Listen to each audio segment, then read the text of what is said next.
Allez, c'est la 32e édition de la revue de la semaine. Oui, la 32e. À Marseille, j'espère que ça se voit.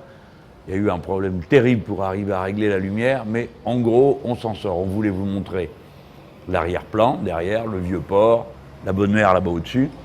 Mais en même temps, il faut aussi que je sois un peu à l'ombre, hein, sinon je vais finir par cuire tellement il fait chaud aujourd'hui ici. Bon, les amis, le générique.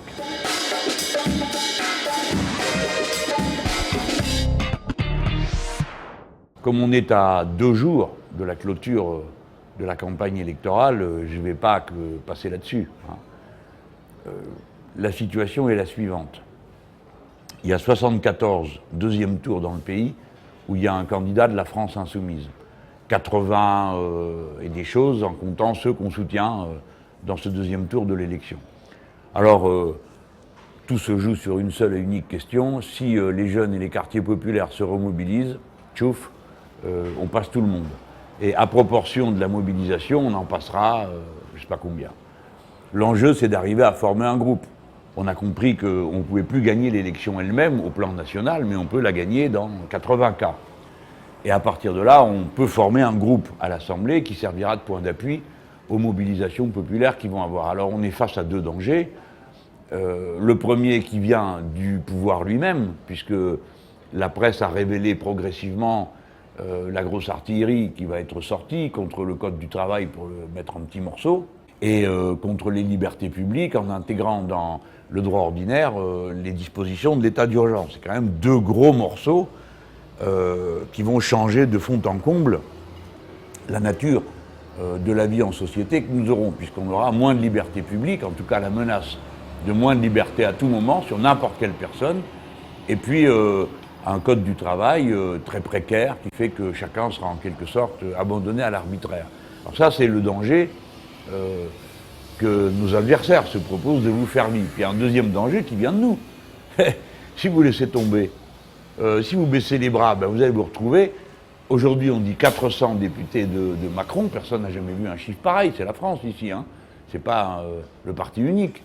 Mais si tout le monde baisse les bras et dit bah je m'en fiche, on verra bien, ben, le résultat c'est que vous aurez 577 sur 577 députés de Macron. Ça s'appelle le parti unique, c'est pas possible. Mais ça, ce danger, on ne peut pas le reprocher à Macron, hein. Il tient à vous qui m'écoutez. Si vous faites rien, bah, c'est ça que vous aurez. Et ça, ce serait une catastrophe pour tout le monde. Alors, bon, chacun sait ce qu'il a à faire, et je vous invite vraiment dimanche à vous bouger, quoi, hein, parce que ça commence à bien faire aussi.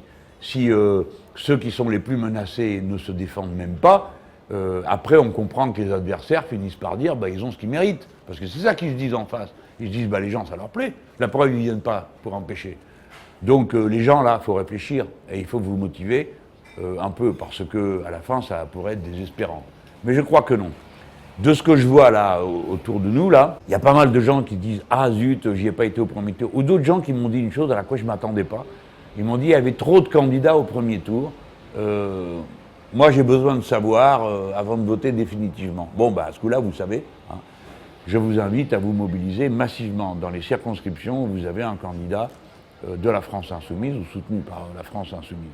Après, si on fait un groupe, vous verrez, vous serez fiers de nous. J'aborde un sujet qui est un peu plus difficile à manier parce que pour l'heure, il n'y en a pas beaucoup de traces dans l'actualité dominante. On se demande pourquoi, hein, quand même. Moi, j'ai jamais fait le tri, vous savez, entre les bombardements, je l'ai toujours dit. Mais j'observe une chose. Pendant un temps, quand c'était les Russes et le pouvoir Assad qui bombardaient les positions du prétendu État islamique, on en entendait parler partout comme d'une suite d'abominables crimes, et en effet, ce fut une suite d'abominables crimes comme le sont toutes les guerres, hein, soit dit par parenthèse. Et là, en ce moment, le même siège a lieu, mais c'est à Raqqa. Et c'est la coalition dans laquelle sont les Nord-Américains qui fait le siège. Bon. En attendant, ils bombardent aussi, et personne ne dit rien. Et ils bombardent en utilisant des bombes au phosphore, qui sont des munitions terrifiantes, puisque non seulement elles mettent le feu, mais elles brûlent les gens, et elles laissent ensuite des produits qui continuent à tuer après. On peut dire que c'est à peu près aussi horrible que l'utilisation des gaz pour asphyxier les gens.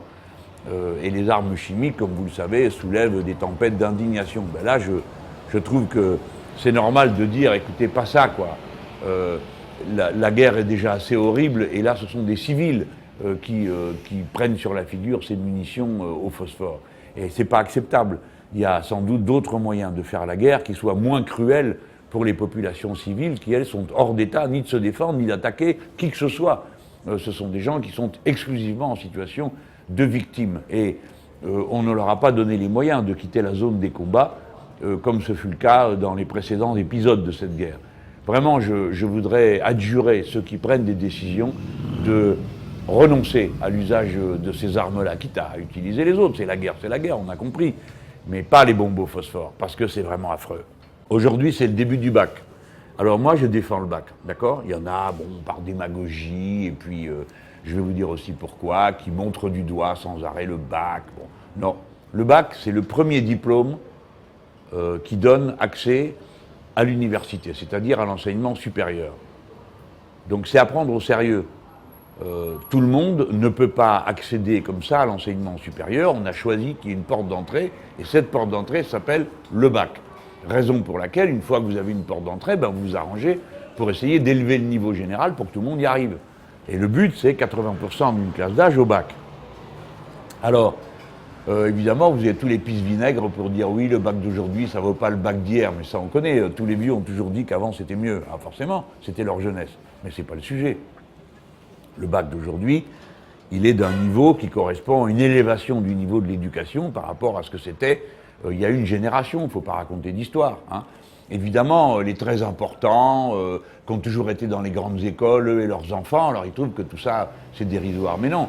Et chaque fois que j'entends parler, quand ils montrent du doigt l'objectif 80% d'une classe d'âge au bac, ils se gardent bien de vous raconter les détails, parce que dans la voie de l'enseignement général, on y est à 80%. Là où on n'y est pas, c'est au niveau du bac professionnel, où là on est encore à 60% ou 70%. Donc c'est là qu'il faut faire des efforts pour que tout le monde arrive au niveau du bac pro. Puis le pays en a drôlement besoin des bacs pro.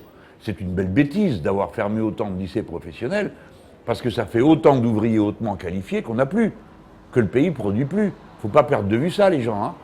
Hein. Ça, c'est très important pour un pays avancé, d'avoir des gens qui, dans la production, sont au plus haut niveau de qualification possible. Parce que les métiers d'aujourd'hui, tous les métiers d'aujourd'hui, nécessitent des qualifications de niveau élevé. Il faut quand même se rendre compte que c'est ça une économie moderne. Alors, je reviens sur le bac. Alors il y en a, ils disent, non, il faut augmenter le contrôle continu. Ben voyons, comme ça il y aura un bac à la carte. Hein, et vous savez très bien comment ça finira. Vous aurez à la fin un classement. Vous aurez les bons bacs, des bons établissements qui font un contrôle continu bien sérieux, et puis les mauvais bacs. Et à la fin, vous aurez quoi? Ben un marché. C'est comme ça qu'on fabrique un marché. Pour l'instant, il n'y a pas de marché. Pourquoi? Parce que tout le monde passe le même examen, tout le monde a les mêmes programmes, et donc à la sortie, on voit ceux qui correspondent à l'attente qui est formulée. On peut discuter de savoir si c'est les bonnes matières, si c'est les bonnes conditions, tout ça on peut le discuter. Mais le cadre, lui, c'est que c'est un cadre égal pour tout le monde, d'un bout à l'autre du pays. Si vous acceptez qu'il y ait du contrôle continu qui remplace le bac, vous acceptez qu'il y ait des bacs suivant les régions, les établissements et le reste. Et ça finira toujours de la même manière. Si vous n'avez pas le piston, si vous n'avez pas les moyens d'envoyer vos mômes dans des écoles qui auront demain le bon bac et qui seront payantes, vous connaissez la suite. Vos enfants qui sont déjà discriminés par leur adresse ou qui sont discriminés par d'autres critères ou sociaux ou religieux, je ne sais pas quoi, hein, on leur ajoutera ça en plus. Pas sorti du bon endroit, voilà. Pas sorti de la bonne école. Autrement dit, l'école, qui était quand même l'argument numéro 1 de notre égalité à tous, elle deviendra, elle aussi, un moyen de discriminer les gens. Je ne dis pas qu'elle est parfaite, l'école aujourd'hui, ni que ce soit le royaume de l'égalité. C'est le contraire, parce que je n'arrête pas de me battre pour la gratuité de l'école. Et pour qu'on puisse prendre en charge les jeunes, et en particulier, moi je suis pour qu'on développe les internats qui permettent à un gamin d'avoir dans des bonnes conditions, faire ses études au calme, etc. Enfin bon, vous connaissez tout ça. Je ne dis pas que ce soit l'idéal aujourd'hui, je sais ce qu'il faudrait faire pour que ce soit, sinon parfait, du moins excellentissime. On sait le faire. Il ne faut pas croire qu'on ne sait pas faire une école de qualité et de masse. Mais il y en a qui ont essayé de faire autrement. Hein. C'est le cas aux États-Unis d'Amérique, où ils ont essayé de faire comme ça. Et qu'est-ce que ça donne? Voilà, vous avez un marché de l'éducation. Et pour aller sur le marché de l'éducation et aller dans les meilleures écoles, c'est là qu'il y a les droits d'inscription les plus élevés. Résultat, aux États-Unis, la dette des étudiants qui passent le reste de leur vie à payer le prix de leurs études, hein, elle est supérieure au total de la dette des ménages. Vous le voyez, ça? C'est pas une histoire de fou. Autrement dit, ça vous permet de comprendre à quel point c'est important l'école gratuite. Parce que quand c'est l'école gratuite, on paye d'année en année. Vous voyez bien qu'on y arrive. C'est le premier budget de l'État. Et alors, ben, c'est aussi le premier rendement. Parce que c'est grâce à ça qu'on a des gens de très haut niveau. Bon, si vous ne le faites pas, eh ben vous faites l'école inégalitaire. Donc moi, je suis 1 pour le bac, comme premier diplôme d'entrée à l'université, 2 le même pour tout le monde, et donc les conditions d'anonymat, de contrôle le jour du bac, des sujets et des résultats. Bon, cette année, au bac de philo, il y avait des super sujets. Il y en a un qui m'a bien plu. Il dit, est-ce que tout ce que j'ai le droit de faire, c'est-à-dire tout ce qui est légal, est juste, hein? Ah ah. Bon, c'est pas moi qui vais faire la réponse, ni la copie, hein. Il y a longtemps que j'ai rendu ma copie du bac philo. Mais réfléchissez-y, les gens. Parce que M. Ferrand, il a fait des choses qui étaient légales. Mais est-ce que c'était juste? Vous voyez, tout ce qu'on a le droit de faire n'est pas forcément ce que moralement on estime juste de faire. Vos principes personnels peuvent vous interdire à ne pas exercer une liberté que la loi vous donne. Donc ce n'est pas pareil. Ce qui est de l'ordre de la vertu ou de la morale et de ce qui est l'ordre de la loi. À la fin, l'être humain est libre de sa décision. Et il prend sa décision en fonction de ce qu'il croit lui et qu'il juge bon pour tous. Voilà, mes amis, c'est comme ça qu'on est un bon républicain. Bon, je finis pas sans dire un mot d'amitié et de soutien aux salariés de l'entreprise GMS, puisque vous vous souvenez, j'avais été sur place et je vous en avais parlé. Ils mènent une lutte terrible dans la durée avec tout ce que ça implique d'angoisse, d'efforts, et bon, à chaque étape, des difficultés qui s'accumulent, il faut décider, bon. Là, ils ont décidé à nouveau d'occuper, parce que l'entreprise qui se présente pour reprendre GMS ne prendrait que 140 sur 200, plus de 200 qui est actuellement au travail. Donc ils sont à nouveau dans la lutte, et ils ont décidé tous de s'y mettre. Et ça m'amène à vous dire, les gens, que en ce moment, dans le pays, il y a des luttes partout. Et en particulier dans le secteur hospitalier, où il y a des combats qui sont extrêmement rudes pour la sauvegarde de l'outil de santé publique et l'hôpital public. Donc il faut que vous sachiez que la vie, c'est pas le paradis que décrit M. Macron et ses amis, hein. Et la France n'est pas une start-up, et on n'a pas envie que ça en soit une. La France est un pays avec une tradition industrielle, avec une tradition de services publics qui nous a menés au fil des décennies jusqu'au niveau de richesse et de puissance dans lequel nous sommes, et qui permettent à ce petit nombre de se gaver sur le dos des autres. Mais s'ils peuvent se gaver, c'est parce que les autres produisent et produisent bien. Et ça m'amène à avoir une pensée de dégoût pour les dirigeants de l'industrie automobile, Renault et compagnie, là, qui non seulement ont des salaires absolument inouïs, hein, pour M. Carlos Ghosn, c'est quelque chose comme 15 millions entre Nissan et Renault, et il lui en faut encore. Il a donc prévu une autre structure qui cacherait aux Pays-Bas, qui est un paradis fiscal supporté par tous les autres pays européens. Et en fait, ce n'est pas les pays qui supportent, c'est la caste de tous les pays qui s'arrange pour avoir quelque part l'endroit où elle peut cacher son pognon et où elle peut faire ses manœuvres de prédation sur la société. Donc cet homme qui gagne déjà 15 millions d'euros, il lui en faut encore plus. Pourquoi faire, franchement? Pourquoi faire? Ce monde est absurde.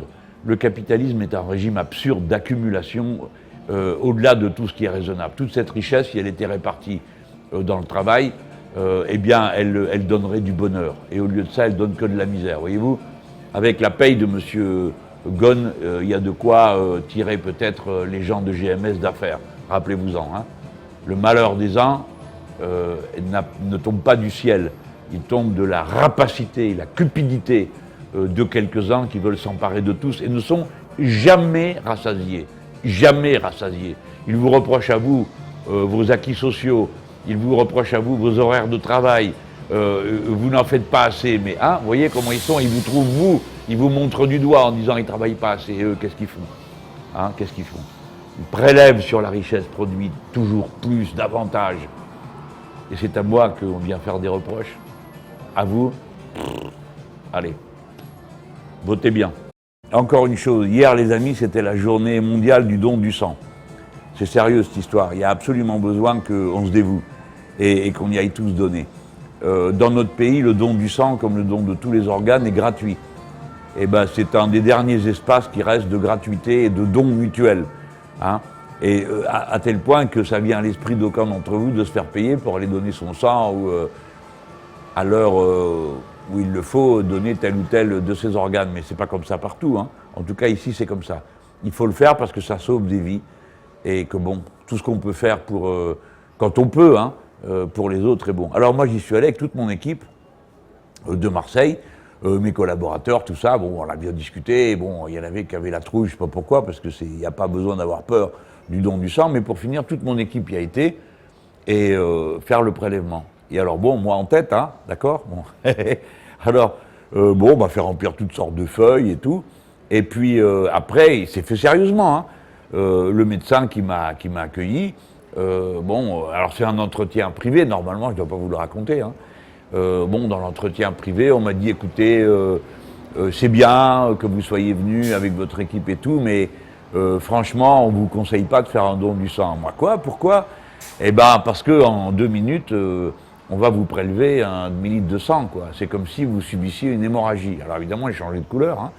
Et bon, le to-be me dit oui, mais nous on sait que vous êtes en pleine campagne électorale, vous êtes fatigué, et demain vous avez un meeting. Ah oui, oui, j'ai un meeting jeudi soir à Marseille, sur la place du Général de Gaulle. Il dit c'est pas le meilleur moment pour faire un don du sang.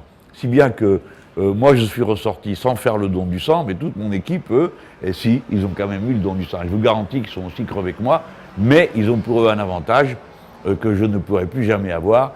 Ils sont beaucoup plus jeunes que moi. Donc aux plus jeunes on prend, et aux autres on leur dit monsieur, alors c'est fait très poliment, hein, il faut faire attention. Là-dessus ils m'ont pris ma tension, et quand je vais dire à mon to-be perso ma tension, alors là il va faire 2 sauts périlleux arrière, et je crois qu'il va m'obliger à aller en maison de repos instantanément. Mais ça ne sera pas le cas, parce que la lutte est la lutte, et là elle va devenir dure, et c'est mon rôle, j'ai choisi, hein, personne ne m'a obligé. J'ai choisi et j'assumerai la mission qui me sera confiée de lutter. Mais la lutte ou pas, il faut aller donner son sang, parce qu'il y a des gens dont la survie en dépend.